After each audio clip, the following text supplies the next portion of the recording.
Bien, bonsoir à toutes, bonsoir à tous. Le quart d'heure traditionnel étant écoulé, nous allons pouvoir entamer cette nouvelle édition de Questions publiques en compagnie de Sébastien Rocher. Sébastien Rocher est sociologue, directeur de recherche au CNRS, spécialiste des questions de police et de sécurité.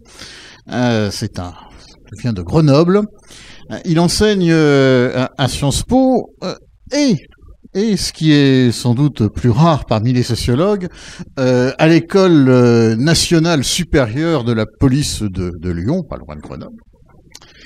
Et donc il est notre invité ce soir pour parler d'un dossier d'une actualité particulièrement brûlante en ce moment. On a connu la fronde des magistrats, parti de Nantes.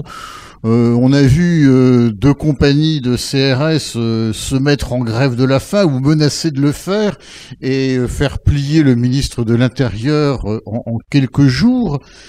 Y a-t-il quelque chose de pourri dans le système de sécurité français? D'abord vous dire bonsoir, merci de m'avoir invité.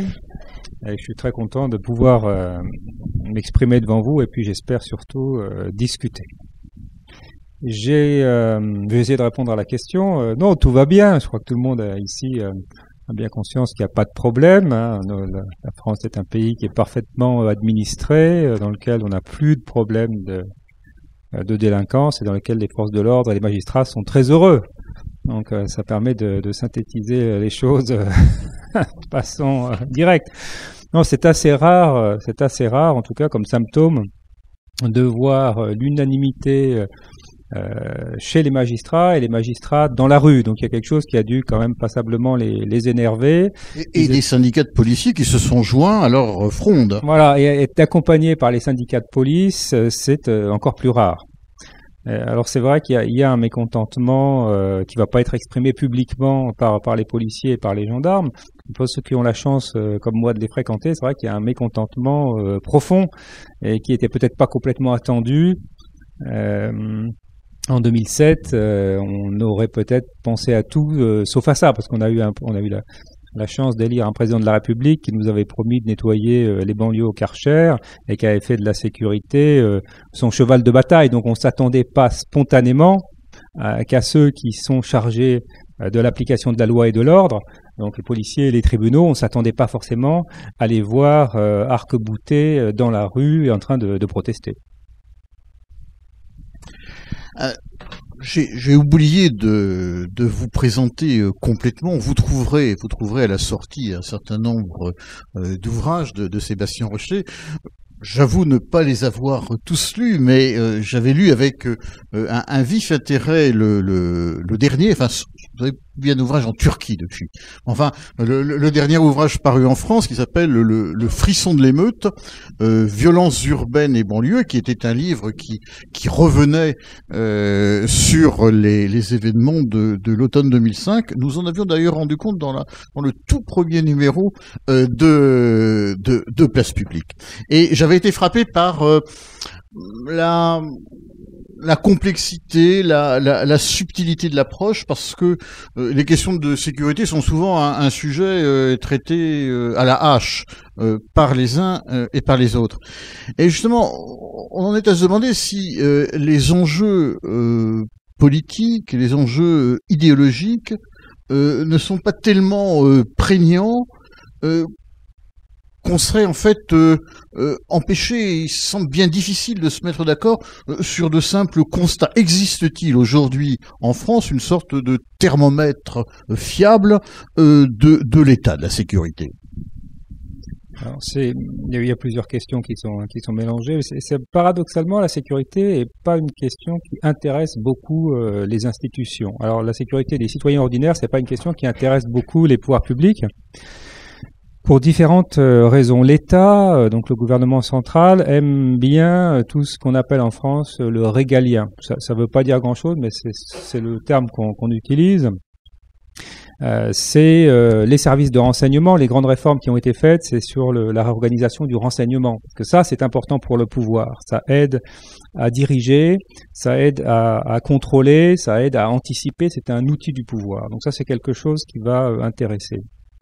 Tout ce qui touche également à la police, disons, des revenus qui permettent à l'État de collecter les impôts, c'est quelque chose qui intéresse. Mais la sécurité du citoyen, c'est pas quelque chose qui est extrêmement important pour le pouvoir central. Sinon, il y aurait un certain nombre de réformes importantes qui auraient été mises en pratique. Donc, c'est utilisé pendant les campagnes, c'est-à-dire qu'il faut savoir en parler. C'est mieux pour gagner les élections. Le PS a pu le vérifier un certain nombre de fois.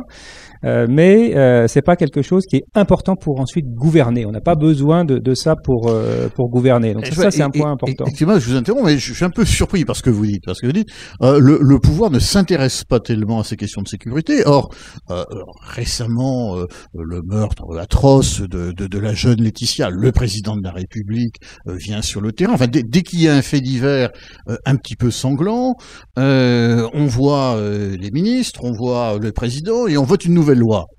Oui, si c'est ça, s'intéresser au problème public, alors on peut aussi dire qu'on s'y intéresse beaucoup. Mais si on s'y intéresse pas jusqu'au point où on va essayer d'améliorer le système.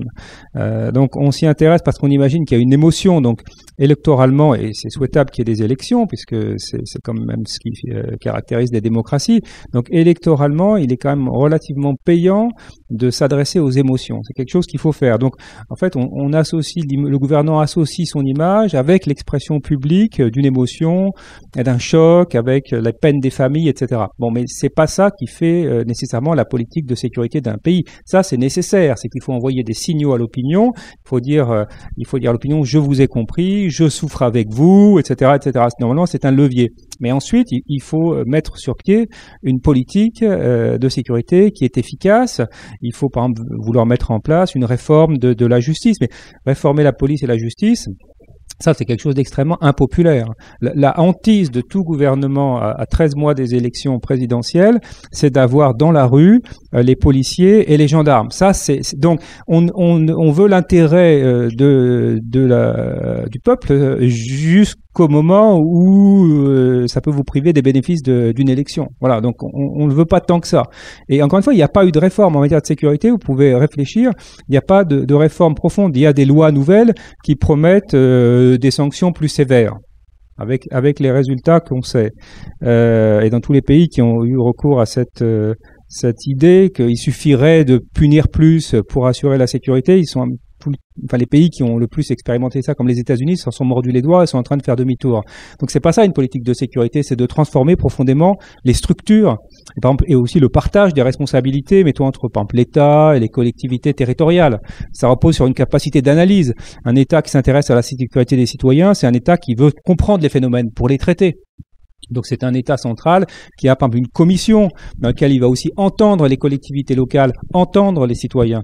En France, il n'existe aucune façon pour les citoyens de se faire entendre au niveau institutionnel. Ils ont les élections, ils votent, bon c'est déjà pas complètement négligeable, mais après ça, à quel endroit vous pouvez vous adresser, où vous pouvez aller pour exprimer vos préférences et orienter les politiques de sécurité? Dans le système français, il n'existe pas de lieu possible. Donc il n'y a pas vraiment de transformation, voilà, ni des grandes orientations, ni du mécanisme institutionnel qui permet à la population d'être associée à ces politiques. En deçà, avant même les politiques de sécurité, je vous posais la question du thermomètre. Que sait-on aujourd'hui de la situation de la délinquance en France? Y a-t-il des statistiques fiables, des analyses concordantes sur lesquelles toute personne de bonne foi pourrait tomber d'accord? Alors, c'est compliqué. Il y a en fait, d'un côté les techniciens, les gens qui essayent de mesurer, de l'autre côté les responsables politiques. Alors, les responsables politiques, ils aiment bien avoir qu'un seul chiffre. C'est plus simple de se souvenir qu'un chiffre peut-être que de deux, je ne sais pas. Hein. Mais ils arrivent à la conférence de presse et le ministre peut dire, voilà, eh bien, nous avons une baisse de quelque chose ou une hausse de quelque chose. Bon. Et évidemment, les citoyens, ils ont une autre vision des choses qui est plus complexe parce qu'ils savent que c'est pas pareil de se faire voler sa voiture, de se faire graffiter son hall d'entrée, enfin, qui y a un viol dans le voisinage, etc. Donc on a à ce moment-là une diversité d'indicateurs et on n'arrive pas à calculer des moyennes. On peut bien calculer le chiffre d'affaires moyen d'une entreprise, par exemple, parce qu'on utilise une unité de mesure qui est la même. On utilise l'euro, donc vous pouvez comparer les revenus de votre boucher avec les revenus de l'entreprise qui gère le parking, par exemple, parce que vous avez tout compté en euros. Mais pour les crimes et les délits, ça ne marche pas comme ça, parce que vous avez des choses qui sont de nature complètement différente. Donc, si vous pouvez essayer de simplifier les choses en coupant ça en grandes tranches, en grandes catégories, on peut essayer de faire ça et de regarder ce qu'on sait avec certitude. Mais c'est compliqué, ça engage plusieurs organisations qui produisent différents types de chiffres. Ces chiffres ne sont pas cohérents les uns avec les autres. Je vais vous donner peut-être des illustrations. D'abord, ce qu'on sait, ce dont on est sûr, c'est qu'il y a moins de vols matériels que aujourd'hui et depuis quelques années qu'il y en avait à partir de, disons, la fin des années 90. C'est-à-dire qu'entre la fin des années 90 et aujourd'hui, il y a beaucoup moins de vols matériels. Alors je laisse de côté tous les cybervols et toute une série de fraudes, parce qu'ils ne sont pas inclus dans les statistiques de police. C'est-à-dire que tout ce qui se passe aujourd'hui sur Internet, toute la délinquance qui est en train d'exploser sur Internet, tout ce qui est fraude, téléchargement frauduleux, ça n'existe pas dans la statistique. Donc on n'en parle pas. Donc, mais tout ce qu'on avait l'habitude d'enregistrer, les vols de baguettes de pain, les vols de voitures, il y a plus d'autoradios, donc on voit plus les autoradios, mais les vols de votre MP3 que vous avez laissé dans la voiture, toutes ces choses-là, il y en a moins, et substantiellement moins. Ça, on en est certain. Pour après discuter de savoir pourquoi il y en a moins. Il y a d'autres choses dont il y a moins, c'est les homicides. Alors, les homicides, les meurtres sont pas trop mal comptés, ils sont pas parfaitement comptés, contrairement à ce qu'on pourrait croire. Il y a des écarts très importants suivant les organismes qui comptent les meurtres. Il y a presque un écart de 50% d'un organisme à l'autre.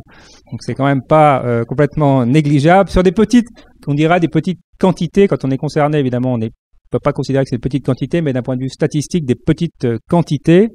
On a moins d'homicides qu'il y a 15 ans, donc on a une baisse en France des homicides. Parfois, les journalistes m'interrogent quand il y a un homicide. Alors maintenant, je vais décider de plus répondre parce que j'ai rien à dire, parce qu'il y en a moins. Donc, le fait qu'il y en ait encore, ça signifie rien de particulier. Je veux dire, ça signifie pas que la situation se dégrade, même si l'homicide est terrible, monstrueux dans sa réalisation, etc. C'est horrible, mais il y en a quand même moins. Donc, ça diminue. Donc ça, on sait qu'il y en a moins. Et il y a ce qui augmente. Alors, ce qui augmente dans les grandes catégories, là aussi, il y a beaucoup d'infractions liées à la drogue. Donc, il y a beaucoup plus de différentes sortes de drogues et il y a une grosse demande, une énorme demande. Et je laisse de côté toute la consommation de médicaments qui est aussi extrêmement forte en France, qui est parfois assimilée par les médecins à des formes de dépendance ou à les prises de produits sous une forme légale qui est une forme médicamenteuse. Mais pour tout ce qui est drogue illégale, et je laisse de côté donc l'alcool qui est légal, il y a une augmentation qui est tout à fait spectaculaire. Et on pense donc que s'il y a beaucoup plus de personnes qui consomment de la drogue, il y a forcément plus de vendeurs et plus de gros vendeurs. Donc on est passé, je dirais, de la supérette au supermarché. C'est ce qui explique ce que vous avez peut-être entendu à Marseille. Je pense qu'on doit pouvoir trouver des bons produits aussi à Nantes, mais je veux dire, Grenoble était au devant de la Seine, et la Seine-Saint-Denis, etc. Donc, ce que vous avez vu, les règlements de compte, c'est lié à ça. Vous avez des volumes d'activité qui se développent considérablement. Quand vous multipliez par 3 vos volumes d'activité en 10 ans, une entreprise, par exemple, qui aurait cru de 300% en 10 ans, c'est une entreprise prospère. Une grosse demande. Donc, il y a beaucoup de trafic. Donc, on augmente la taille des tubes qui vont circuler les produits. Et les personnes qui étaient des petits détaillants commencent à ouvrir effectivement des boutiques plus importantes. Et il n'y a pas de magistrat qui vous protège si vous avez une difficulté avec vos clients. Donc là, vous avez besoin, si vous êtes dans la drogue, je dis ça pour les gens qui veulent peut-être se lancer, vous avez besoin d'être armé. Vous ne pouvez pas vous lancer dans le trafic sans être armé, parce que c'est pas peu contre la police, parfois, mais peu. C'est essentiellement contre vos rivaux. Ils vont vouloir vous prendre votre produit, ils vont vouloir vous prendre vos emplacements, ils vont vouloir vous prendre vos clients. Donc ça rapporte beaucoup. Vous travaillez hors taxe et hors charge sociale. Ça, c'est le point positif. Mais ça reste quand même extrêmement instable et très risqué. Donc ça, il y en a nettement plus. Et c'est vrai que mon interprétation, c'est quand même un souci parce que l'argent est une forme de solidarité. Elle crée des liens organiques.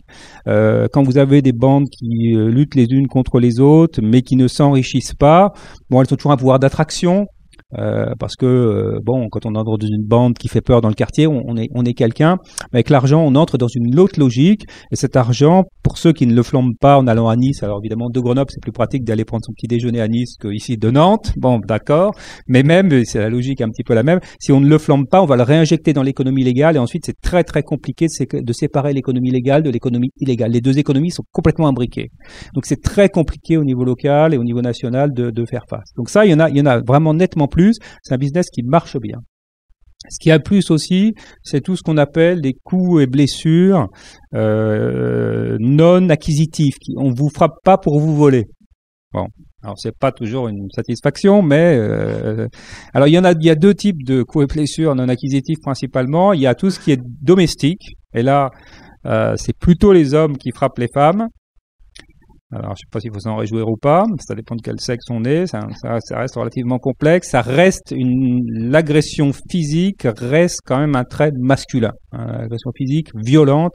C'est pas qu'il n'y a pas des femmes qui à un moment donné sont très violentes, ou des jeunes filles qui brûlent leurs copines, ça existe, mais ça reste comme un trait extrêmement masculin. Donc on a tout le côté domestique, donc ça peut être d'ailleurs la femme ou la maîtresse, ça ne protège pas de pas être marié, c'est ce qu'on voit dans les procédures de police ou dans les enquêtes victimes. Et l'autre gros volume, c'est les agressions dans la rue qui n'ont pas non plus de motif acquisitif. Donc là, on en a aussi beaucoup plus dans la statistique de police, mais beaucoup plus dans les autres sources statistiques, principalement ce qu'on appelle les enquêtes sur les victimes, qui sont des sources indépendantes de la police. Voilà. Et dans certains pays, on enquête aussi dans les hôpitaux aux urgences. Ça, c'est une très bonne idée. C'est pas fait en France. On n'a pas de chiffres sur la France parce que on a beaucoup de gens qui arrivent aux urgences et qui ont besoin de recevoir des soins et qui visiblement ont été l'objet de violences et qui ne sont pas comptés dans les statistiques de police et peut-être mal comptés dans les enquêtes sur les victimes. Donc voilà. Donc si vous voulez, on a un panorama compliqué. On a plus de violence, mais moins de violence homicide, moins de vols, mais plus d'activités de délinquance liées à la consommation de drogue et au trafic de drogue. Oui, donc on a un panorama qui est compliqué, donc c'est difficile de dire tout va mieux ou tout va pire. Les crimes ou agressions sexuelles. Alors c'est ce qu'on connaît le moins bien pour différentes raisons. D'abord parce que on sait qu'ils sont très mal déclarés aux autorités. Les agressions sexuelles, on estime, il y a des moyens d'enquête que à peu près 1 sur 10, 8 sur 10 seraient pas déclarées ou 7 sur 10 seraient pas déclarées, principalement à cause de la proximité auteur-victime. Plus l'auteur connaît la victime, plus l'auteur exerce de pression sur la victime pour qu'il n'y ait pas de déclaration, et plus la victime sait qu'elle peut être retrouvée par l'auteur. C'est-à-dire que si on vous vole, mettons votre voiture, ou ce qu'il y a dans votre voiture, la personne qui vous vole ne sait pas qui vous êtes, ne s'intéresse pas à qui vous êtes. Ce qui l'intéresse, c'est uniquement ce qu'il y a dans votre voiture. Elle ne sait pas qui vous êtes, et vous ne savez pas qui la personne est. Évidemment, dans le cas des agressions physiques, et a fortiori dans le cas du viol, les personnes se connaissent la plupart du temps, se sont connues, il y a beaucoup de violences qui sont intrafamiliales, et donc c'est très compliqué pour la victime de porter plainte et les pressions psychologiques sont très fortes. Et parfois le fait qu'il y ait eu viol dérange, disons, les rapports sociaux des gens qui se connaissent. Donc c'est très compliqué pour les victimes si elles ne sont pas aidées, si on ne facilite pas le dépôt de plainte, c'est très difficile. Voilà qu'on les connaît mal. Les grandes tendances que vous venez de dégager sont-elles spécifiquement françaises ou bien constatées des évolutions à peu près comparables, disons, dans les autres pays européens? Alors ça dépend. Ça dépend. Ce qui baisse dans le monde entier, c'est ce qui a des facteurs communs au niveau global. Donc alors, les vols de voitures, il y en a moins en Australie, il y en a moins aux États-Unis, il y en a moins en Europe. Il n'y a que la Belgique dans laquelle ça baisse pas pour des raisons qui restent quand même relativement mystérieuses. Parce qu'ils utilisent les mêmes voitures, etc. Ils n'ont plus de gouvernement, mais ça suffit pas pour expliquer pourquoi ça baisse pas. Bon, donc on a moins de vols de voitures pour une raison. Et les voitures, c'est très important. Donc parce que c'est la voiture, est-ce qu'elle contient, c'est 50% des vols. Donc si vous avez moins de vols de voitures, vous avez un ministre qui vous dira que la délinquance baisse. Pourquoi vous avez moins de vols de voitures? Bien, parce que les constructeurs automobiles ont protégé les voitures. Il y a deux éléments dans la voiture. Il faut fermer votre voiture pour qu'on rentre pas dedans, pour qu'on vole pas ce qu'il y a dedans. Et ensuite, il faut pas que la voiture démarre pour qu'on ne vous la vole pas. Donc les fabricants de dispositifs ou les fabricants de voitures ont produit ces différents freins, dispositifs anti-intrusion et dispositifs anti-démarrage. Et c'est ça le moteur de la baisse des vols. C'est difficile aujourd'hui de voler une voiture. Voilà, vous pouvez essayer aussi pour ceux qui voudront tout à l'heure en sortant. On va faire un atelier pratique. Vous allez voir que vous n'arriverez pas facilement à crocheter une porte de voiture aujourd'hui. C'est compliqué. C'est devenu compliqué. Le temps où on pouvait passer une petite barrette de fil de fer pour descendre, pour attraper, par exemple dans les Volkswagen, les coccinelles, là, les petits tétons qui dépassaient de chaque côté des portes, qui permettaient de les remonter, ce que plein de gens faisaient parce qu'ils avaient oublié les clés. Enfin, moi, je me souviens de l'avoir. Ou alors le fait de tordre légèrement les portes pour arriver à soulever également. Bon, tout ça, c'est plus possible. Hein. Donc voilà.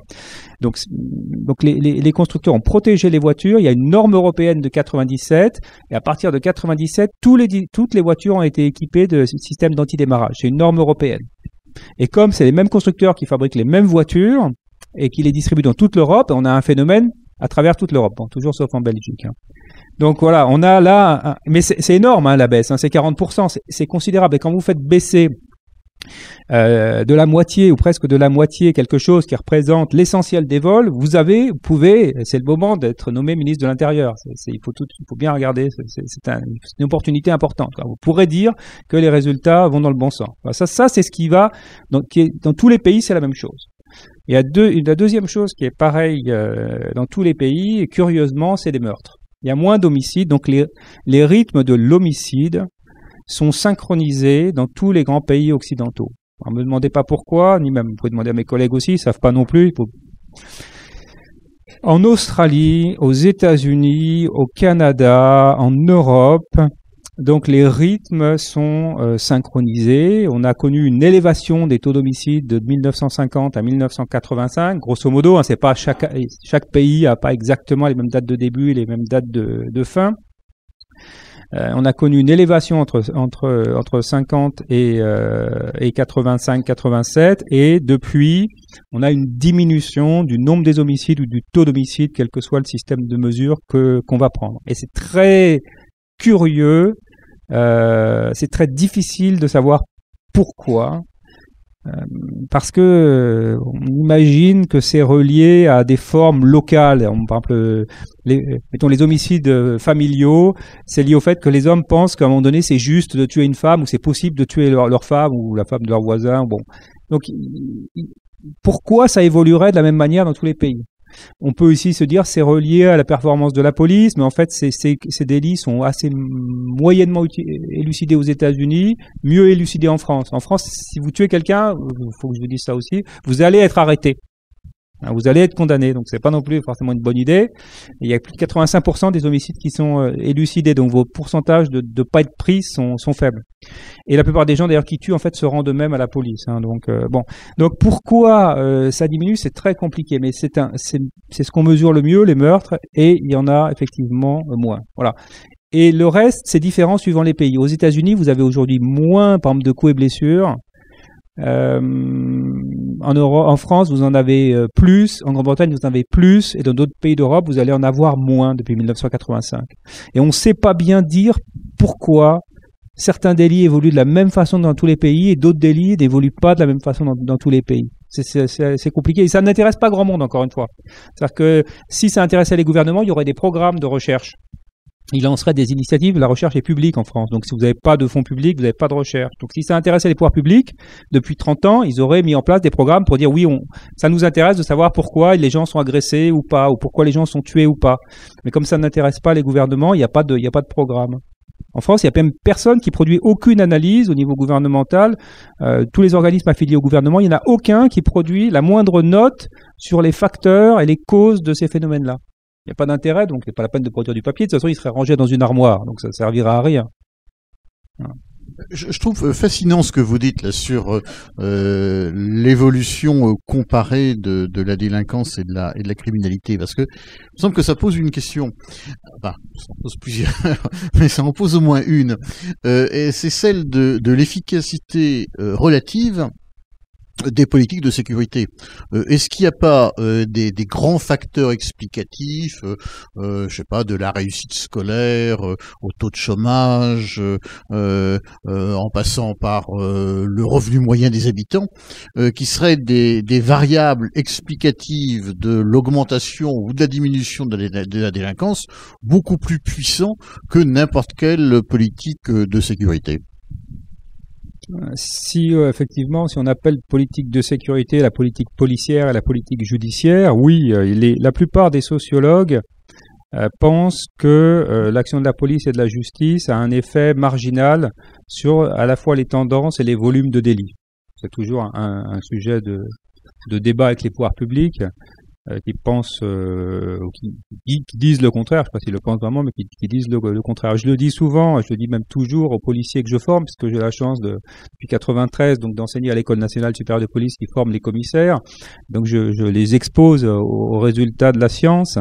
Je pense que ça fait partie des raisons pour lesquelles on me laisse enseigner dans cette école. Donc j'en profite pour leur passer ce message, qu'ils sont un élément d'une chaîne, mais qui sont effectivement pas le déterminant des niveaux d'homicide, de vol de voiture, etc. Donc les sociologues en général, donc après il y a des différences entre les uns et les autres, mais grosso modo ils pensent qu'il y a un certain nombre de facteurs, je vais vous les dire simplement.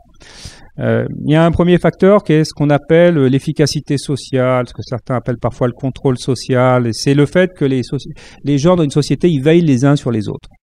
Donc, que les parents surveillent ce que font leurs enfants, mais aussi que les voisins sont solidaires entre eux.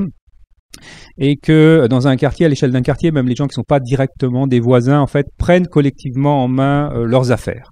Bon. C'est un modèle qui n'est pas tellement aimé en France, puisque dès que les gens se mettent à s'occuper de leurs affaires, bon, on dit que vous êtes en train de devenir des vigiles, etc. C'est un modèle qui est plutôt dénoncé en France. Hein. Le fait que les gens s'occupent de leurs affaires, c'est comme s'ils volaient les affaires de l'État. Alors qu'en fait, ça, à mon avis, ça devrait être le contraire. C'est l'État qui devrait aider les gens à prendre en main leurs propres affaires. Donc ça on appelle ça le contrôle social ou l'efficacité sociale. C'est déterminant. Quand vous passez de la ville du village à la ville, modifiez les relations sociales. Dans le village, tout le monde se connaît, tout le monde se surveille. C'est pas toujours drôle. C'est des fois pénible. Hein. Dans la ville, tout le monde s'ignore. Et la société dans laquelle tout le monde s'ignore, c'est une société qui est très propice pour le vol et l'agression. Puisque même si d'ailleurs parfois les gens voient une agression et ne vont pas réagir. Donc ça, c'est le premier facteur. Le deuxième facteur probablement important, surtout pour les biens, c'est la résistance des biens au vol. Alors, les biens, ils sont soit protégés de l'extérieur, soit de l'intérieur. Votre voiture, vous pouvez la mettre dans un garage, donc vous le protégez par l'extérieur. Les compagnies d'assurance savent que c'est très important puisqu'ils vont moduler votre prime en fonction du fait que vous ayez un garage ou non. Et vous avez ce qui se développe aujourd'hui, c'est la protection qui est rentrée à l'intérieur des objets. Moi, j'ai proposé d'appeler ça l'endoprotection. C'est les objets qui avalent la protection. Vous avez des cartes de crédit. Ces cartes de crédit, elles ont des puces. Et donc, la puce, elle auto-protège la carte. La carte possède les éléments de sa propre protection. Même si vous faites voler votre carte, la personne ne va pas pouvoir s'en servir. Enfin, si elle peut s'en servir, c'est parce que les fabricants de cartes pensent que c'est pas grave qu'ils puissent s'en servir. C'est peut-être une digression, mais vous avez tous dans vos cartes, il y a un numéro de la carte de crédit et vous avez un petit code supplémentaire. Ce code supplémentaire, il est une fragilité structurelle de la carte. Bon, mais les fabricants des cartes veulent pas le modifier. Ça leur coûte de l'argent. Alors que si vous faites voler votre carte, ils vont vous dire que vous n'étiez pas forcément responsable, ils vont prendre de l'argent sur votre compte. Donc ça va pas les intéresser de dépenser pour la sécurité de la carte. Mais grosso modo, ce qui se passe, c'est qu'on fait rentrer, l'objet s'autoprotège. C'est pareil que la voiture. La voiture, elle a son système de protection. Vous n'avez pas besoin d'être là pour la voir, ni de demander à votre voisine de regarder votre voiture. La voiture, elle va résister à l'effraction, elle va sonner si on veut la prendre, et elle va être disposée d'un antidémarrage. Donc plus les objets ont avalé les dispositifs de protection, plus ils sont endoprotégés, moins c'est facile de les voler. Donc ça, c'est ce qui explique la grande baisse des atteintes aux biens. Voilà, ça c'est vraiment ce sont des éléments qui déterminent les volumes. Il faut ajouter donc les inégalités sociales. Ça fabrique de la motivation et de la colère et de la haine. Quand vous avez dans une société des gens très riches et des gens très pauvres, et vous avez une très grande distance entre les très riches et les très pauvres, on peut montrer que c'est associé avec différents comportements délinquants, mais surtout des comportements violents. Surtout avec des comportements très violents. Donc, si vous prenez les pays dans lesquels il y a beaucoup de différences entre les riches et les pauvres, les États-Unis, vous allez trouver qu'il y a 3 fois plus de meurtres aux États-Unis qu'en France. Si vous prenez le Brésil, vous allez retrouver les mêmes phénomènes. Donc ça, c'est toute la dimension sociale de la violence extrême. Voilà.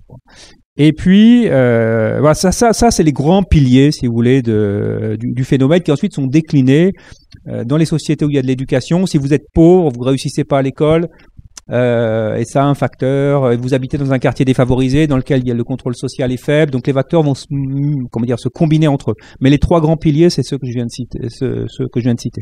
Puis après, vous avez des régulations qui sont des régulations police-justice, qui ont des effets, mais qui sont des petits effets.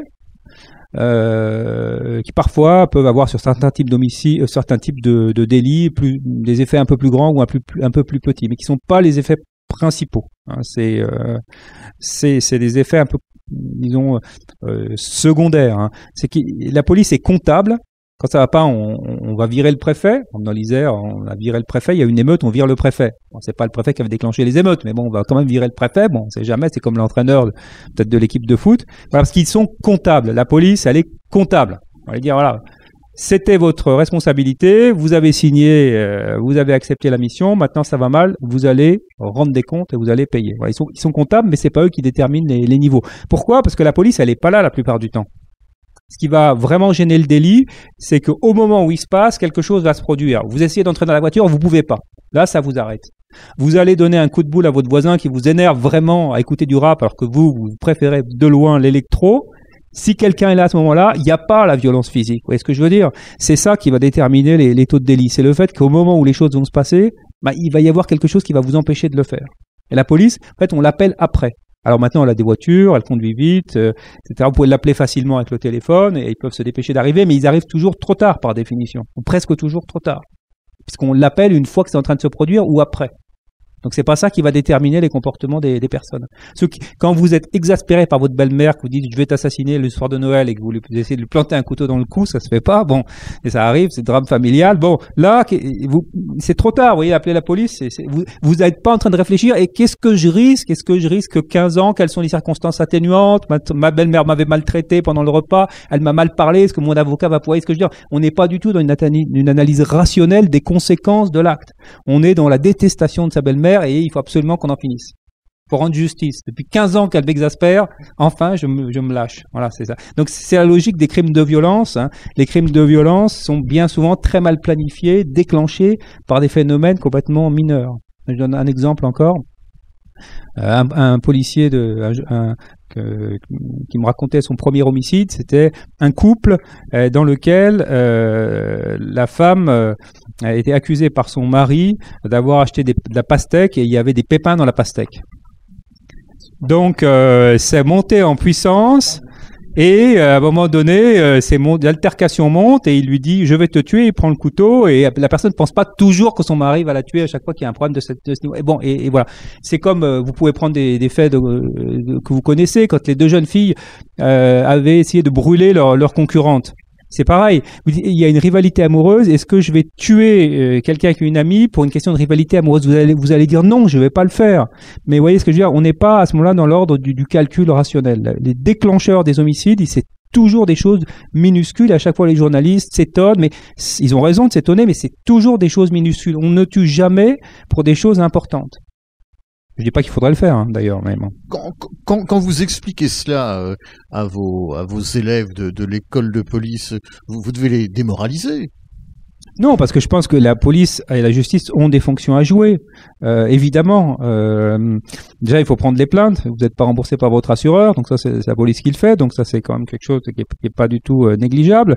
Ensuite, il y a une fonction de secours, c'est-à-dire qu'il y a une fonction d'assistance aux victimes. Qui va prendre en charge quand par exemple, une personne âgée, on lui arrache son sac à main, elle tombe par terre dans la rue. Bon, il faut quand même être là. Il faut prendre la personne en charge. Administrativement, c'est très compliqué. Il faut faire le lien avec l'hôpital. Il y a eu des progrès qui ont été faits, dont toutes ces fonctions, elles sont réelles. Il y a des fonctions de dissuasion aussi de la police. C'est vrai que si la police est plus présente dans la rue, il y a une fonction dissuasive. On évite de faire quelque chose si on voit qu'on va être attrapé. Donc la police a des fonctions. Mais entre jouer un rôle et être le déterminant de toute la délinquance, voilà, c'est là que se situe la différence. Donc, il est évident que la police joue un rôle et la justice a une fonction morale dans les sociétés. C'est-à-dire que la justice, c'est une fonction de type religieuse qu'elle joue. Elle dit, bah, ça c'est bien, ça c'est mal.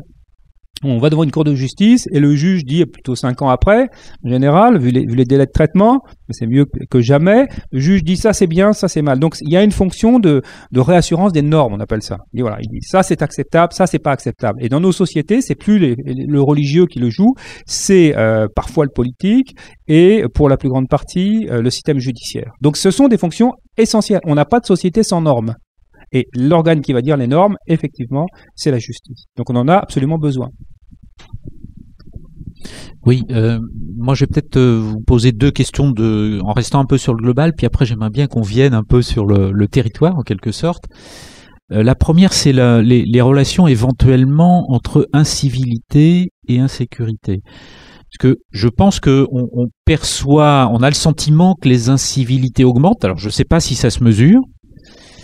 Et que quelque part, les incivilités génèrent un sentiment d'insécurité, peut-être à tort, je ne sais pas. Alors, est-ce que, je crois que vous avez travaillé un peu sur ces questions-là, est-ce qu'il y a un lien entre incivilité et insécurité? Est-ce qu'il y a des statistiques qui mesurent, est-ce que vraiment les incivilités augmentent? Ou est-ce que l'incivilité, finalement, c'est une sorte d'exutoire et qu'il vaut mieux être incivil et ne pas passer à l'acte? Enfin, quel est votre regard par rapport à ça? Puis après, j'aurais une deuxième question un peu globale et un peu iconoclaste aussi. C'est est-ce qu'on peut, parce que vous avez très bien décrit qu'il y a des formes de délinquance qui diminuent et d'autres qui augmentent, en particulier les trafics illicites en particulier. Mais est-ce qu'on peut à un moment imaginer que d'une certaine manière, volontairement, on peut laisser certaines formes de délinquance se développer parce que, par exemple, elles génèrent des flux financiers qui vont permettre, peut-être, j'en sais rien, d'apaiser certaines difficultés. Enfin, je dis ça de façon un peu simpliste, mais est-ce qu'on peut imaginer à un moment qu'on fasse l'équilibre entre différentes formes de délinquance et qu'on peut en contrôler fermement certaines et puis en laisser d'autres un peu moins contrôlées, si je puis dire. D'accord. Alors, je répondrai à la deuxième question à tout à l'heure. Vous peut-être me la rappellerez si j'ai oublié. Sur les incivilités d'abord. Alors, j'ai eu je pense que j'ai dû faire en 95. Ça me rajeunit pas forcément. La première étude quantitative sur la mesure des incivilités en France. Donc, il y avait déjà à cette époque-là, c'était à Saint-Étienne, et le thème existait depuis quelques années. Et nous, notre travail, c'est d'essayer de mesurer l'extension, la nature, les formes qui vont être prises par des phénomènes sociaux. Donc, on avait mis au point la première étude et on avait essayé de mesurer donc les incivilités, la perception des incivilités dans la population. Mais il y a eu beaucoup d'études qui ont été faites, peu en France, mais beaucoup d'études internationales depuis, et plus récentes et plus sophistiquées. Donc, je ne vais pas vous parler forcément de celle de Saint-Étienne. Alors, on sait un certain nombre de choses. D'abord, en France, les incivilités n'existent pas juridiquement. Ce qui est enregistré, c'est défini par la loi. Donc, c'est en fait des contraventions et des délits. Donc, en France, nous avons des contraventions, des crimes et des délits. C'est pas le cas dans tous les pays. Donc, nous avons 3 étages d'enregistrement. Donc, la statistique qui est présentée par le ministre, c'est la statistique des crimes et délits. Donc, tout ce qui est contraventionnel, c'est pas présenté. Donc, vous avez des jeux à ce niveau-là d'enregistrement. C'est sûr, par exemple, si quelqu'un essaie de vous voler votre voiture, c'est un délit. Mais s'il a uniquement endommagé la porte et qu'il n'avait pas l'intention de la voler, c'est une contravention. Donc pour le ministre de l'Intérieur, il vaut mieux avoir des gens qui vous abîment votre voiture au niveau de la serrure que des gens qui essayent de vous voler votre voiture. Ça reste relativement sophistiqué. Et quand vous avez une instruction qui vient de la place Beauvau qui arrive à la direction départementale de la sécurité publique et qui retombe effectivement dans le service concerné, pourquoi est-ce que le chef de police se ferait engueuler pour quelque chose alors qu'il peut éviter de se faire engueuler, que de toute façon il n'y peut rien? Donc, il y a un certain nombre d'éléments chiffrés qui sont bien évidemment améliorés, disons, le long de la chaîne d'enregistrement. Donc, on les sort des infractions et on les fait tomber dans les contraventions qui ne sont pas comptabilisées. Donc, les incivilités, la plupart sont, on va dire, de nature contraventionnelle. Comme l'injure, ça va être de nature contraventionnelle. Bon, pas toutes. je vais prendre un exemple, dans un établissement scolaire, vous crachez dans le baby-foot, vous n'allez plus à l'école, vous allez me dire, mais bon, il n'y a pas de contravention, vous n'avez même pas endommagé le baby-foot. Mais bon, c'est une incivilité, c'est une perturbation, disons, de la vie sociale. Donc la plupart des incivilités sont pas comptées, et si elles sont comptées, elles ne sont jamais strictement dénombrées et rassemblées dans un volume qui ferait le bilan à la fin de l'année. Voilà. Seules les compagnies de transport, par exemple, peuvent avoir mis au point des systèmes de comptage des dégradations, parce qu'il y a une idée de qualité de service qui va compter pour eux par rapport à leurs clients. Donc on va trouver un certain nombre d'organismes qui vont avoir tenté de compter certaines formes des incivilités et qui les ont intégrées dans leur tableau de bord. Voilà, mais ils ont une autre logique qui n'est pas une logique pénale, mais qui est une logique de gestion de leur service.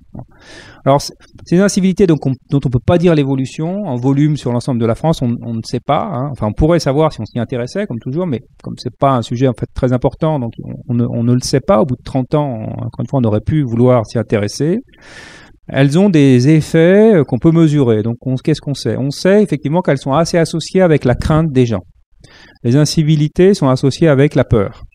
Quand vous allez dans la rue, que vous voyez que la rue est, par exemple, souillée de détritus, qu'elle est taguée, qu'il y a certaines fenêtres qui sont cassées, ça déclenche chez vous comme un certain nombre c'est comme des stimuli qui déclenchent chez vous une réaction d'appréhension. Bon, vous avez une lecture physique directe puis une lecture culturelle. Vous vous dites bon ben là visiblement je suis pas au bon endroit au bon moment. Et vous vous dites si personne n'est là pour s'occuper des trottoirs, si personne n'est là pour s'occuper des fenêtres qui sont cassées, si personne n'est là pour rien, s'il m'arrive quelque chose, je vais me sentir tout seul. Donc ça déclenche chez vous l'idée que vous n'êtes pas dans un endroit qui est sûr au sens où vous n'allez pas recevoir d'assistance si vous avez des difficultés. C'est souvent ce qui va se produire. Donc on associe dans les enquêtes, quand on mesure ça avec des enquêtes quantitatives, que oui, plus d'incivilité est associé avec plus de crainte. Mais on n'a pas de preuve que les incivilités augmentent la délinquance. Ça a été des théories, vous avez entendu parler de la tolérance zéro ou d'autres théories comme ça, on pourrait essayer d'expliquer ce que c'est, enfin c'est pas très facile à expliquer parce que c'est pas très clair, ce que c'est n'est pas très clair, mais on n'a pas de preuve que un quartier qui serait touché par les incivilités deviendrait un quartier plus délinquant une fois qu'on a pris en compte d'autres facteurs comme la pauvreté de la population, les formes de l'urbanisme, etc., etc. Donc on pense plutôt que c'est un facteur qui joue sur la qualité perçue de la vie, mais qui joue pas sur les volumes de la délinquance. Voilà ce qu'on peut dire en connaissant les travaux les plus récents. Mais on mesure bien les modifications. Je vais dire ça. Bon, il y a une expérience qui a été faite aux Pays-Bas, qui a été publiée dans la revue Science, qui est une revue très très réputée, où on montre que si, par exemple, on graphite une boîte aux lettres, on tag autour de la boîte aux lettres, et qu'on met une enveloppe dans la boîte aux lettres qui dépasse, et que dans cette enveloppe, on voit, par exemple, un billet de 5 ou de 10 euros qui dépasse par la petite fenêtre en plastique, les gens vont plus prendre l'enveloppe dans les lieux qui sont tagués que dans les lieux qui ne sont pas tagués. Donc on sait qu'il y a une influence sur les comportements déviants des apparences de l'ordre.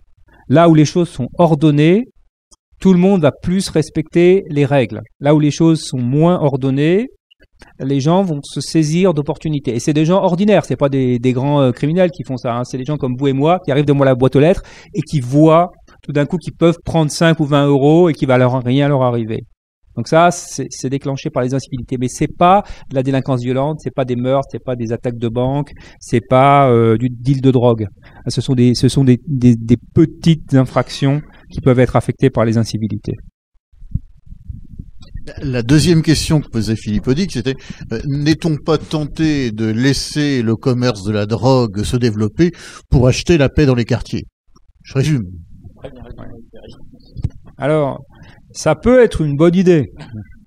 Est-ce une idée déjà? Ça peut Est-ce que ça arrive? Bon, les policiers pensent, pas qu'on leur demande de le faire, mais ils pensent souvent qu'il existe une relation entre la structuration de l'économie illégale et la tranquillité.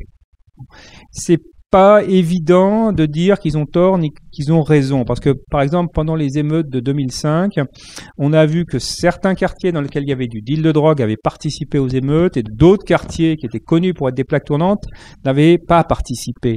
Donc en fait on a une vision, disons, relativement contrastée. On n'arrive pas à tirer de généralité. On a des cas d'espèces qui disent un peu le contraire les uns et les autres. Alors Ça pourrait être une politique. Je pense que si on a été dans un système de type mafieux au sens fort du terme, où on a une économie criminelle qui achète les élus, parce que c'est ça en fait. La mafia existe vraiment. C'est pas des groupes organisés dangereux, c'est des groupes qui achètent en fait le pouvoir politique, qui achètent la police et encore mieux la justice. Bon. Et là, on a un système mafieux puisque on a court-circuité l'ensemble des pouvoirs et donc on a vraiment une autre autorité qui s'exerce sur le territoire. Donc dans ce cas-là, on a un autre ordre social. Mais c'est pas intentionnel. Je pense pas que le pouvoir politique cherche à se faire acheter, etc. Mais il se trouve que, oui, on a un autre ordre qui s'est mis en place autour du deal. Moi, j'ai pas tendance à penser que c'est une politique qui est voulue. Je pense qu'en France, on a plus une politique de contenir les zones pauvres. Donc, ils disent, voilà, essayons de faire en sorte de protéger les honnêtes gens. Les honnêtes gens, c'est ceux qui sont assez riches pour ne pas vivre dans les zones pauvres. Donc, parce qu'on peut pas protéger tout le monde. Si vous regardez les évolutions de la délinquance à l'intérieur de la Seine-Saint-Denis par rapport à la Haute-Seine, c'est extraordinaire la différence qu'il y a sur 10 années. C'est extraordinaire. Il y a une partie qui bénéficie de la baisse et d'autres qui bénéficient pas. Donc, je pense qu'effectivement, il y a ce phénomène-là où on essaye de contenir la délinquance. Ça va être le cas pour Paris, en dehors de la zone de Paris où il y a du commerce, du tourisme, de l'activité économique, etc., etc. Voilà. Mais je pense pas qu'il y ait une idée de laisser se développer le trafic pour s'acheter la paix sociale. Moi, j'ai jamais vu ça. Voilà. Ça nous rassure. Si on vient un peu plus sur le terrain local, il y a de nombreuses collectivités à la fin des années 90, dont Nantes, qui ont passé des contrats locaux de sécurité. Je crois qu'il y en a eu plus de 300 en France. Alors, est-ce qu'on peut tirer un bilan de ces expériences et est-ce que ce qu'il y avait derrière, c'est-à-dire la collaboration entre les acteurs, a donné des résultats satisfaisants? Alors, il n'y a pas de bilan, donc je vais vous donner mon impression subjective. Il n'existe pas de bilan, parce que je vous ai dit, la sécurité publique, ça n'intéresse pas le gouvernement, donc il n'y a pas d'études, il n'y a pas de travaux intermédiaires, il n'y a pas de points d'étape, etc., etc. Si c'était vraiment aussi important que ça, encore une fois, toutes ces évaluations seraient réalisées depuis que les contrats existent. Ça fait quand même maintenant 30 ans, puisque depuis entre 82, qui est la fondation des contrats communaux de prévention de la délinquance, et 2012, ça fait quand même 30 années. Bon. Je pense que les choses ont assez peu évolué. Donc il y a eu des transformations qui sont réelles, la société n'est pas immobile, il y a eu des transformations réelles. Mais il y a un blocage qui est lié à la structure de l'administration publique en France, ça se comprend assez simplement. Les contrats locaux de sécurité, c'est fait pour faire coopérer des organisations nationales avec des organisations locales. Le chef des organisations nationales, c'est le préfet. Et le chef des organisations locales, c'est le maire et le président du conseil général et, dans une moindre mesure, mais aussi en matière de rénovation urbaine, etc., le patron de la région. Ce qui veut dire qu'il n'y a pas de patron. Il y a trop de patrons tue le patron, trop de chefs tue la cuisine, je ne sais pas quel est le proverbe. Voilà. Et il n'y a pas de possibilité d'organiser institutionnellement la coopération. Voilà. Donc, ça fait donc 30 ans qu'on est dans le même dispositif institutionnel. Ce qui s'est passé en 81, c'est qu'on a décentralisé la France. C'était le projet de Giscard d'Estaing, c'est Mitterrand qui l'a fait. Et cette décentralisation qui a eu lieu par vagues, première décentralisation, puis après on a connu jusqu'avec le gouvernement Raffarin d'autres vagues de décentralisation. Elle a décidé de décentraliser un certain nombre de prérogatives, mais pas les fonctions de police. Ça a été discuté en 81 à l'Assemblée nationale et on a décidé de pas décentraliser la police. On est le seul pays démocratique à avoir une police aussi centralisée. Donc ça a été, voilà ce qui a été décidé. Donc finalement, on a un système qui tombe de haut en bas. La police rend d'abord des comptes au ministre, d'abord et avant tout. On ne rend pas de compte au maire en France, il peut l'informer. Pas du tout pareil que de rendre des comptes. Il ne rend pas de compte à la population. Le commissaire n'est pas nommé par la population. Il n'a absolument rien à voir avec la population au niveau hiérarchique. Il a à voir avec le préfet, qui a à voir avec le ministre de l'Intérieur, voire au-delà. Donc on a un système tubulaire qui tombe de haut en bas et on a un autre système horizontal. C'est pas possible de les marier. Voilà. Au bout de 30 ans, moi je arrive à la conclusion que ça ne décolle pas, sa contractualisation ne décolle pas. parce que ce sont deux systèmes qui sont antinomiques. Il faut choisir si on est un système décentralisé ou si on est un système centralisé. On ne peut pas avoir à la fois la décentralisation et la centralisation. Donc on ne peut pas faire collaborer les entités. Donc il y a des repas plus amicaux que dans le passé, il y a une meilleure connaissance par les élus d'un certain nombre d'aspects des politiques. Il y a une habitude des policiers d'informer, ce qui leur paraissait il y a 20 ans comme un possible symbole d'une catastrophe, de leur perte d'autonomie, etc. Ils informent de ce qu'ils jugent bon le maire. Bon, si le maire est aussi député et accessoirement ministre, il a mieux informé que s'il n'est pas député, évidemment. Hein, ça, vous avez compris pourquoi.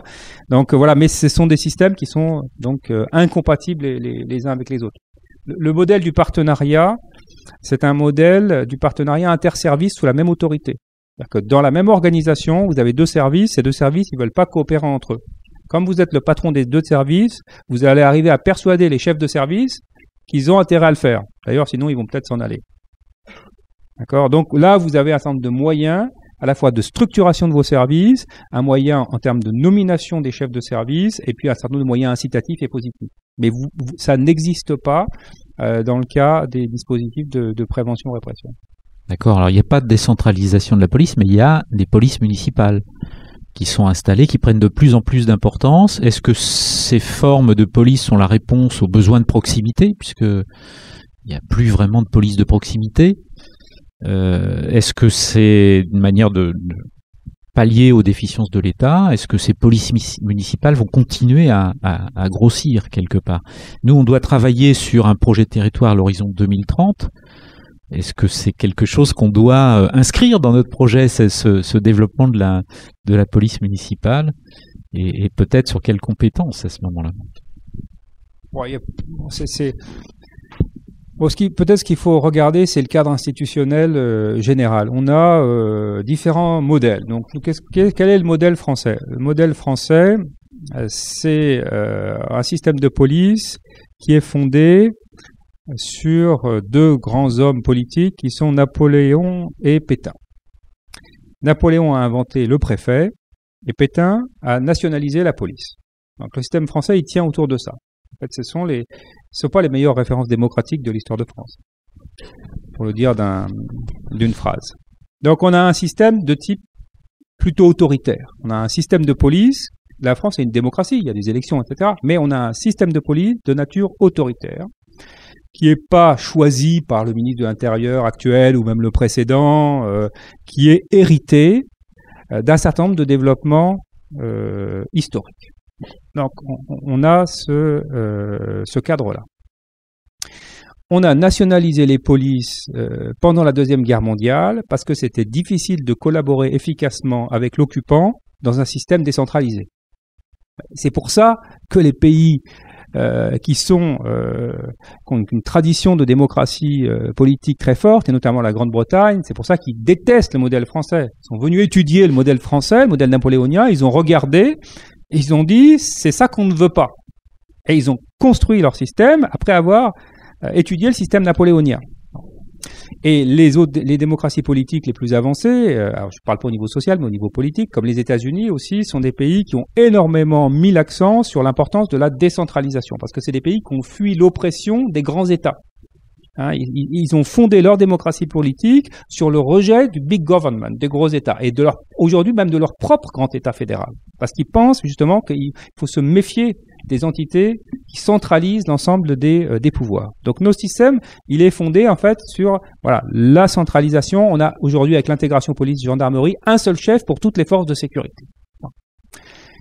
Et on a le petit ajout qui est les polices municipales, alors, qui est dans la ville de Nice plus importante que la police nationale, mais qui est un cas un peu particulier. C'est la seule ville de France dans laquelle les policiers municipaux en sécurité publique sont plus nombreux que les policiers nationaux. Sinon, c'est une force qui est plutôt moins importante.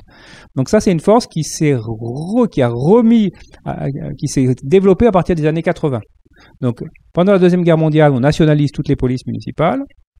Et en fait, pendant une longue période après la Deuxième Guerre mondiale, on n'a pas de redéveloppement. Et quelque part, on a commencé à compter au début des années 80, quelque part, entre la fin des années 70 et le début des années 80, on a un redémarrage des polices municipales. Bien. Et qui, effectivement, correspondent à ce besoin de proximité. Qu'est-ce que c'est qu'un système national? C'est un système où c'est ce que dit le chef à Paris qui est important. Tout le système de police est fait pour faire plaisir au chef qui est à Paris. Toutes les informations appartiennent au chef qui est à Paris. Le système est fait comme ça. C'est pas une caractéristique des hommes, c'est une caractéristique du système. Si vous évoluez dans un système centralisé, vous n'avez pas envie de partager vos informations au plan horizontal parce que c'est dysfonctionnel. Les informations sont la propriété de votre organisation qui rend compte au centre. Donc, c'est un système de police qui détourne les policiers des demandes locales, qui voit les élus locaux comme étant susceptibles, en fait, d'être un danger pour la démocratie. Donc, il y a une réticence pour le travail avec les élus locaux et qui voit les citoyens comme étant des personnes auxquelles on rend un service, mais presque, j'ai envie de dire, parce qu'on est de bonne composition ce jour-là. Il n'y a pas un devoir de service aux citoyens dont on dépendrait. C'est ça le système central, c'est ça l'idée du système central. C'est pour ça que ce système-là a été utilisé par les Anglais en Inde, par exemple. Ils n'ont pas utilisé leur propre système, ils ont utilisé le système français. Donc le système local, il s'est développé par rapport à ça. Comment on fait pour essayer de tourner la police vers les citoyens?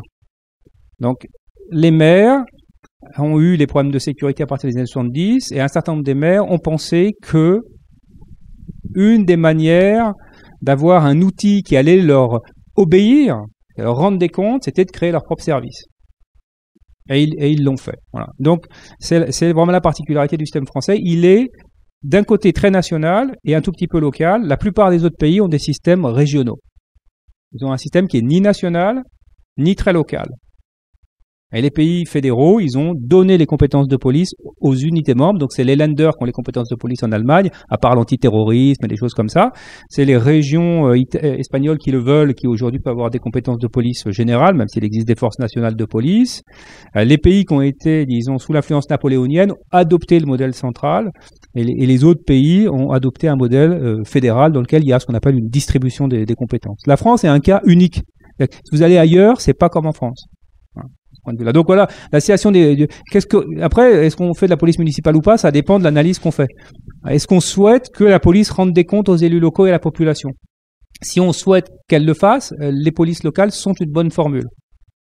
Mais elles ne remplaceront pas la police qui est de renseignement au sens de renseignement national, elles ne remplaceront pas la police judiciaire nationale, elles ne remplaceront pas les autres formes de police de souveraineté, de protection des institutions nationales, etc. Bien sûr. Donc il y a une place et à mon avis, je ne vois pas comment les polices nationales vont ne pas se développer. Moi, personnellement, je ne vois pas comment municipales, oui. Je vois pas comment les polices municipales pourraient aujourd'hui diminuer en nombre et en compétences. Je vois pas que ce soit très envisageable. L'État central a plutôt envie de se débarrasser de la sécurité publique. Hein. Le président l'a dit. À un moment donné, il était prêt à laisser complètement la sécurité publique. C'est pas très intéressant, encore une fois, pour le gouvernement central. En plus, ça coûte cher. Donc, c'est une police qui est très consommatrice d'effectifs. Donc ouais, je pense que c'est un point qui est difficile de considérer comme non pertinent si vous avez une réflexion prospective sur 20 ans. Les chances que on fait partie des pays qui ont le plus de policiers par habitant. La probabilité que dans une période de difficulté fiscale, on augmente la part de ces policiers nationaux à un moment où un fonctionnaire sur deux n'est pas remplacé, paraît faible. Voilà, c'est pour le dire aussi d'une phrase. Et la place de la sécurité privée? Là aussi, c'est une sécurité qui a l'avantage de coûter cher, mais de ne pas augmenter les impôts. Donc, si vous voulez avoir moins de dépenses publiques, il vaut mieux demander aux particuliers de payer directement leur sécurité. C'est pas qu'au total, ils payeront moins cher, mais vos taux de prélèvement obligatoires sont plus limités. Donc ça, c'est le premier argument. Et plus vous avez une police publique qui est bien formée, plus cette police publique, elle est chère. Parce que vous payez la formation. Un gardien de la paix, il va 1 an à l'école. Un officier, 1 an et demi. Un commissaire, 2 ans. Ils vont jusqu'au niveau du master et ils prennent 2 ans. Donc, si vous avez un agent de sécurité privée, il va être formé 2 mois. 2 mois, c'est moins cher que 2 ans. Donc, plus vous augmentez la qualification de la police nationale, plus elle coûte cher. Plus elle coûte cher, plus vous avez envie de diminuer le nombre d'agents. Si vous êtes amené à faire des coupes budgétaires, si vous avez des difficultés budgétaires, vous êtes amené à le faire. Donc, la sécurité privée a un avenir considérable devant elle parce qu'elle permet d'afficher donc des dépenses publiques en diminution, parce qu'elle fait peser le coût, par exemple sur les usagers dans les transports, que les compagnies de transport public se protègent elles-mêmes. Dans les aéroports, que le coût de la sécurité soit intégré au prix du billet d'avion.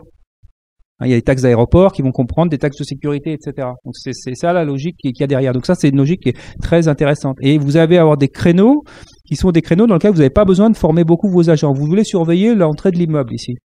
Si vous mettez 2 fonctionnaires de police que vous avez formés à toutes sortes de choses, le rapport entre la dépense et que ça va vous occasionner de les former et le service qu'il va vous rendre, il va pas être favorable. Une entreprise de sécurité, elle va vous former des gens que sur le point qui les intéresse, uniquement pour la tâche qu'ils remplissent.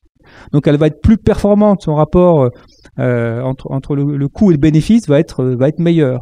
Donc les entreprises, c'est ce qu'elles font, elles cherchent des créneaux, c'est logique, toutes les entreprises font ça, dans lesquels elles peuvent dégager des marges. Donc elles analysent les secteurs et en fonction des secteurs, elles se positionnent pour rendre un certain nombre de services.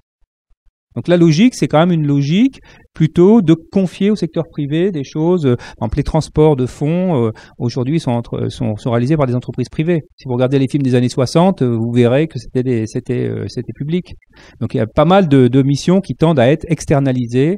Et je pense que, encore une fois, comme on est un pays dans lequel le taux de policiers publics est très élevé par rapport aux autres pays, pas dans l'absolu, on peut toujours discuter, mais très élevé, ça tombe presque sous le sens pour les dirigeants de dire qu'ils veulent privatiser la sécurité. Même ceux qui avaient promis le contraire. Je donne pas de nom. Mais avant de passer la parole à la salle, je voudrais vous poser une dernière question et tout à fait massive en fait. Dans ce livre, le frisson de l'émeute, vous appeliez de vos vœux un changement profond de nos institutions policières ainsi que de nos outils de réflexion et de gestion. Est-ce que vous pourriez esquisser quelques pistes de changement souhaitables? Oui, en 2 minutes. Non, je sais pas quoi vous dire exactement. Non, mais mon sentiment, c'est qu'on est arrivé au bout d'un système. C'est-à-dire que le système qu'on a aujourd'hui, il peut pas faire mieux que ce qu'il nous offre.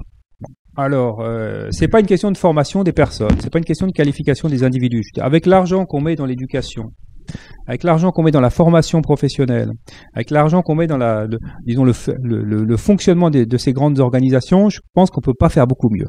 Voilà. Donc, parce qu'on est arrivé au bout de ce que le modèle peut donner. Et donc, si on veut aller plus loin, il faut changer le modèle. C'est ça mon idée de base, tout simplement. Et alors, quelles sont les pistes? Alors, les pistes, le modèle dépend de ce que les gens veulent. Si on dit que la police, c'est d'abord un service public, pour le public, c'est d'abord un service au public, et si on dit qu'il y a un avantage au service public, qui est rendu par des agents publics, pas un service au public rendu par des agents privés, par exemple, comme c'est possible dans un certain nombre de cas. Si on dit que la police c'est un service au public et ça doit être un service public, à ce moment-là, on en déduit un certain nombre de conséquences. Bon. Mais il faut d'abord avoir fait, disons, ces choix. Moi, si on dit que la police est un service public et un service au public, et je pense qu'il faut décentraliser la sécurité publique en France. Je pense qu'il faut la décentraliser et qu'il faut la décentraliser d'une façon qui est contraire à ce qui a été fait par exemple récemment avec la création des polices d'agglomération. Donc je pense qu'il faut construire la police au niveau où on en a besoin, c'est les agglomérations. Je pense que la police municipale, c'est une police qui est injuste, c'est parce qu'elle permet aux communes riches de beaucoup faire et aux communes pauvres de faire peu. Donc le niveau communal n'est pas un niveau pertinent. Le niveau communal, c'est un niveau hérité d'avant la Révolution française, qui a servi à la constitution de l'État français. Le maire est un représentant de l'État dans le système français. Ça servait à quadriller l'ensemble du territoire national. Ça a servi à construire la France. Bon, maintenant la France est construite. Passons peut-être à autre chose. On a des unités de vie. Ces unités de vie, c'est les métropoles. Donc moi, je pense qu'il faut réorganiser la police au plan des métropoles. C'est à la fois les unités de vie pour les habitants, et c'est à la fois les unités de vie pour les délinquants, c'est les bassins de délinquance. Ils sont métropolitains, l'essentiel est métropolitain. Donc je pense qu'il faut, à un moment donné, dire voilà, on n'est plus en 1815, la société a changé, donc l'organisation des collectivités territoriales et les pouvoirs qui leur sont accordés doit changer aussi. Voilà. Donc là, c'est le premier niveau. On a besoin d'un niveau qui est un niveau métropolitain. Ça pose le problème ensuite de l'organisation des territoires ruraux qui peuvent pas être organisés sur la même modalité. Et ensuite, je pense qu'on a besoin d'un niveau intermédiaire. On a besoin de grandes régions. Parce que on a besoin de pouvoir mutualiser. Même une ville de la taille de Nantes, en prenant l'agglomération, aura un certain nombre de limitations en matière de police. Par exemple, tout ce qui est police technique, police scientifique, il va falloir mutualiser les équipements, par exemple de recherche, qui vont être utilisés par la police judiciaire, ou les coûts de recherche de l'ADN. Par exemple, tout ça, ça doit être fait par des gens qui sont très professionnels, avec des équipements qui coûtent très cher. Il faut les mutualiser. Donc, je pense que le niveau local, même métropolitain, est trop petit. Donc, il faut les organiser à un autre niveau. Ça peut être soit des grandes régions, et on parle déjà de faire des plus grandes régions, soit que ces services restent rattachés au niveau national. Voilà. Donc, moi, ça serait la base de ma préférence. Et à ce moment-là, on aurait une police qui rendrait des comptes directement aux élus locaux. Et je proposerais, dans une première période, de créer une autorité de police locale qui mélange les élus locaux et le préfet. Puisqu'on a un système centralisé, on va pas le quitter du jour au lendemain. Donc, une forme intermédiaire, c'est de créer ce qu'on appelle une autorité de police, comme il y a une autorité pour les transports. Ça, c'est une entité publique qui gère un service qui est en partie rendu par le privé, en partie rendu par le public.